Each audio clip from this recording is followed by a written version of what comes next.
मंत्रालयातील लाचखोरी प्रकरणासंदर्भात देवेंद्र फडणवीस यांनी सुद्धा प्रतिक्रिया दिली आहे। लाचखोरी प्रकरणामध्ये कोणत्याही मंत्र्याचं नाव नाही। मंत्र्यांविरोधात पुरावा असता तर कारवाई झाली असती।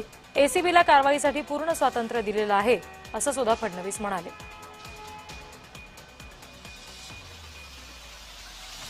जर एखादी तक्रार मिळाली तर देवेंद्र फडणवीसच्या केबिनमध्ये रेड होते।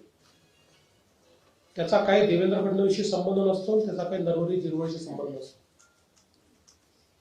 आपल्याकडे मी अँटी करप्शन ब्युरोला स्पष्ट सूचना दिलेल्या आहेत की तुमच्याकडे ज्या वेळेस एखादी तक्रार येते, कुठल्या लेव्हलला तक्रार आहे हे बघू नका।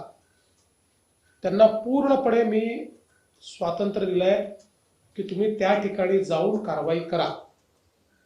त्यामुळे अशा पद्धतीनं जर कोणी मागणी करत असेल तर कारवाई होईलच। उद्या माझ्याही कार्यालयामध्ये जर कोणी एखाद्या व्यक्तीने अशा पद्धतीनं व्यवहार केला तर त्यालाही पकडण्याची मुभा ही मी दिलेली आहे। असा कोणी एखादा कार्यालयात पकडला गेला याचा अर्थ त्या मंत्र्याचा त्याला आशीर्वाद आहे, त्याला वरद हस्त आहे असं समजण्याचं कारण नाहीये। तसे पुरावे अद्याप तरी कुठलेही नाहीये। त्यामुळे मला असं वाटतं की या गोष्टींना जोडणं हे काही योग्य नाही।